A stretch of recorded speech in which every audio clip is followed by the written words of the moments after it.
guest is medium and author Dominic Zenden. Hi Dominic. Hello Paul. Lovely to see you again, because we have met once upon a time. Yes, and I still come back, don't I? Yes. But Dominic, it's been said that you live mediumship as a way of life.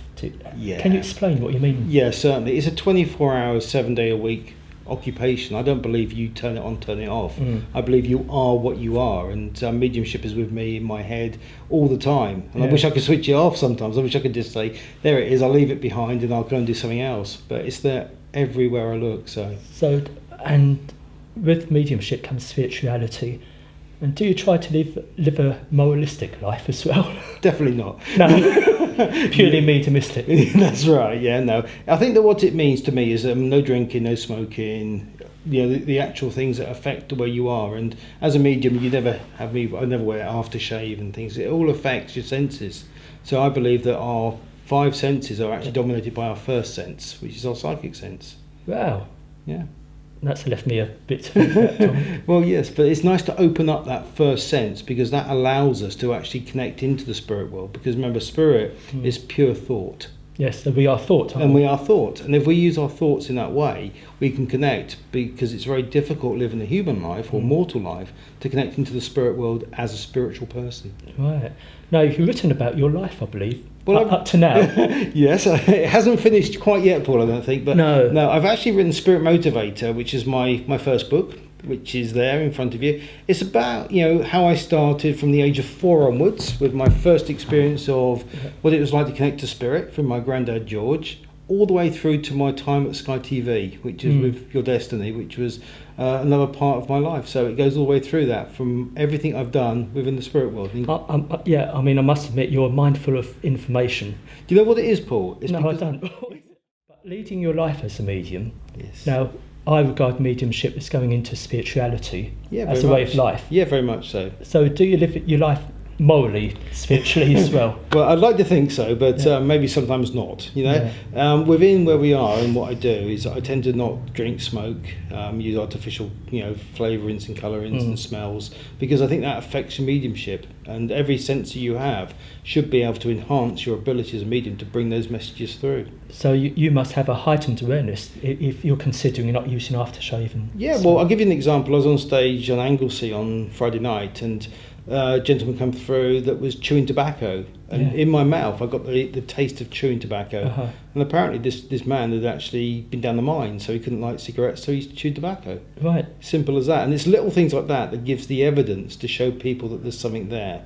And then they can make their own mind up then, because I would never tell people what they should or shouldn't think, but I just give them the evidence and they can actually come to their own conclusions. Now, you've written a fascinating book. Thank you. Which is called Spirit Motivator. That's right, yes. And which is about your life. Yeah. Your life so far. Yeah, so far, yes. Yeah, from the age of 4, my first experience with my granddad George, who I never even knew was my granddad George at the time. He came through to me at a very early age and talked to me. And then from that onwards, all the experiences I've had through that, because always been fascinated from spirit to ghosts to aliens. You can imagine all the subjects out there. I've really tried to go into depth about and learn a lot about them. So that's what I find fascinating about you, because you were my guest on the radio. That's right, yes.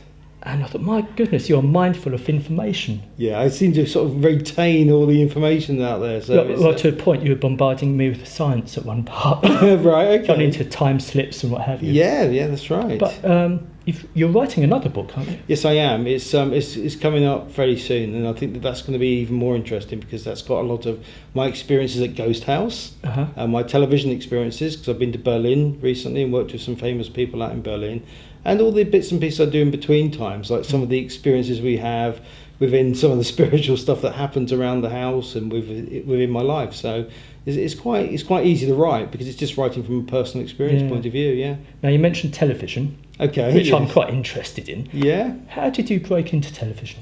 Purely chance. I think you have to be in the right place at the right time, and I don't think it makes you any different to anybody else that does this sort of thing. I just think that you have to take the opportunities if they're given to you. So someone says, would you like to come down here and do some television? I would say yes, please.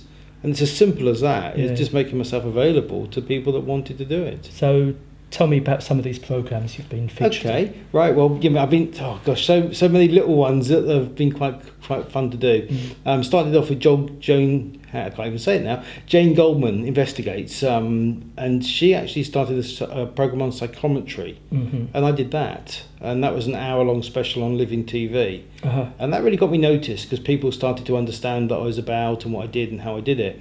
So other programs came rapidly after that, and so I think that what you do is you bring in a little bit of understanding to where you are, and people like who you are, and then they invite you back. Right. So I mean, that is all about finding a missing dog. Yeah. So you found it? No, no, not at all. If I'd have found it, I'd have been actually all famous by now. I should imagine. But no, it's sometimes that things don't work out the way that you think they're going to work out. But it's part of being a psychic. I can tell you some funny things about finding missing animals, Paul. There's some really funny stories, and in my new book, they're going to be mentioned of certain parrot called Cheech, who we found for its owner. But just as we come to get it, the cat got it. Oh right.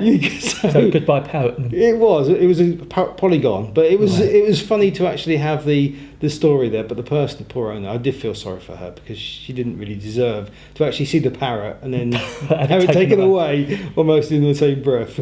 But tell me about Most Haunted. That's quite a well-known, infamous, if you like, television series. Well, very famous. I was lucky enough to be the resident medium at a place called Ghost House UK, and we used to take tours round, and we used to do 40 at a time and showed the ghosts of the rooms. Big Victorian Edwardian manor house in the middle of Worksop in England, and it was just like that. And they came there, and I just happened to be the resident medium.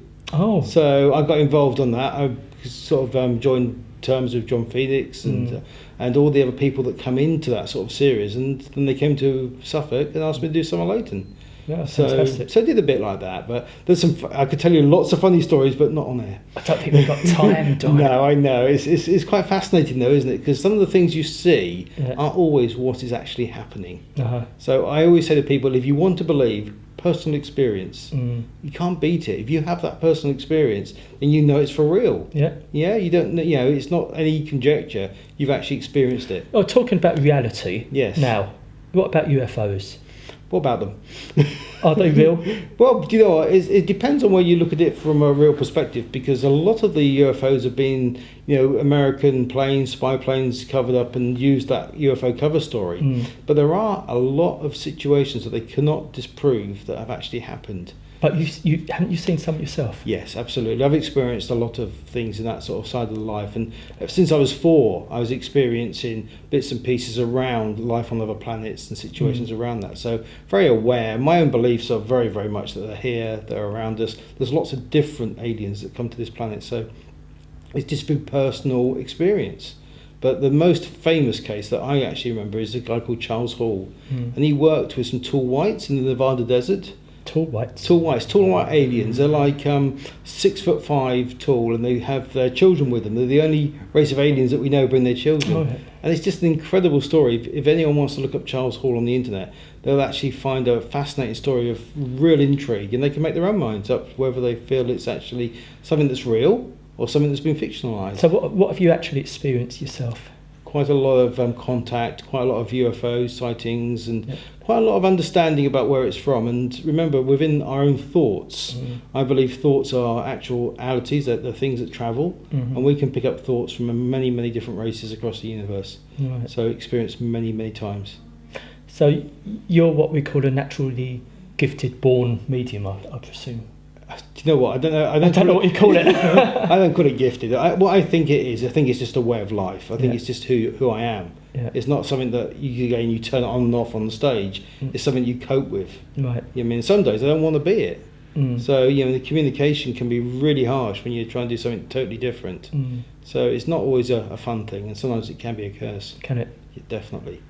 So I'll count my blessings then that I'm able to turn on and switch off and switch on, if you like. I think that's fabulous. I think it's great if you can tune in and out of situations, because they leave you alone then, don't they? Most often than not, but I shouldn't say that. That's right. But you do a form of energy healing. Now, I've heard of spiritual healing and what have you, but what is energy healing? Right, okay. This all comes into colours and colour vibrations from people. Now, when you look at a person, they have certain vibrations around their body that the energy actually comes out in colours. So like for a sportsman or for a racehorse or for a dog or for a cat, you can actually see where the colours actually fade or go dull. Well, you say they, but that's Yes. you, isn't it? Absolutely, yes, yeah, totally. But you can actually see the colours around the person. Yeah. And so what you're doing is you're boosting the levels of energy around that area for them to actually heal quicker. Now, I don't believe that healing is a permanent thing. I think we can transfer energy across to a certain level, but it's like having to refill it every now and again to actually keep it there. But with sportsmen and women, it's really interesting because they have repetitive injuries. And you can look at a sportsman, a footballer or a cricketer, and you can see where they're most likely to get injured. So you can actually channel the energy to the areas where they most need it. Yeah. So it's a very complex thought thing, but it's not so complex when you look at it because it makes sense to have the energy where you need it in your body. Yeah. So you think about it, like some sportsmen have injuries with their hamstrings, or they get very sort of tight muscles across their shoulders. Those sort of things you can pick up from by looking at their auras. And tuning in. And well, we call it tuning in. I don't need to tune in, I just need to look at the person and I can see what the ailments they've got. You can pick up mine in a bit then. If I've got a few ailments. How long have we got, Paul? You're not long enough. Far too long to do all your ailments. But your scientific mind, I mean, we've spoken about time slips once. Yes, now, yeah. You have to tell me again what a time slip is, what you mean by time slip. Okay, it's when you actually find yourself in a different part of time. Which you have? Well, I've experienced, certain things of time loss, which is part of the UFO phenomenon, but also I've actually read about people that have actually experienced it firsthand, and actually interviewed people as well that have gone through the same sort of process. And there's some fascinating subjects again on the internet about people that have gone backwards in time and experienced what it's like to be in the 50s and they should be in the 70s, or see things on television that have actually happened not until 4 days later. It's fascinating subject. So there is something to it, but it's actually finding how we can actually slip in and out, because there is a definite phenomena there that we do that. But then when you think of time, all time is man-made. Now, have you actually slipped into the spirit world and come back? Constantly. Really? It's thought. To be spiritual, we have to think spiritually. We can't think as a human. So our thought process is what takes us into spirit. So what we feel and what we think, we manifest. So we can go in and check our Keswick record, or we can work with our council of elders. I like the way you say we can. We can. We can all do it. It's just a case of being able to learn the right pathways to do it. It's like, making sure that you get the right thoughts in your head. And some people can't separate out their thoughts. It's too jumbled up in there. And I always find that thought is the main part of where we have to learn to separate. Now, all these fascinating topics of yours, have you taught yourself? Have you had teachers over the years? No, actually, I tried to be an instigator, not a copier. So I tried to learn all the things that I learned from my guides and from my theories, and look at my belief structures and challenge them. Of course, I've taught some interesting people, and if they have things that I don't know about, I'll go and find out. But on the whole, a lot of this has come naturally to me over the years because I've been fascinated by the subject since I was very young. Yeah. Well, you're years ahead of me then, Dominic. You've spoken to a lot more people than I have.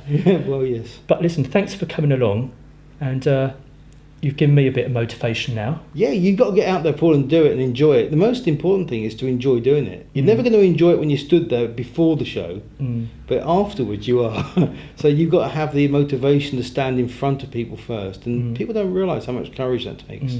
And coach, to do this little show I'm doing. Oh, this is fun. This is great. This is like two mates having a chat, Paul. So this is really nice. Dominic, thanks ever so much. You're welcome. Thanks for having me. Cheers, pleasure. Okay.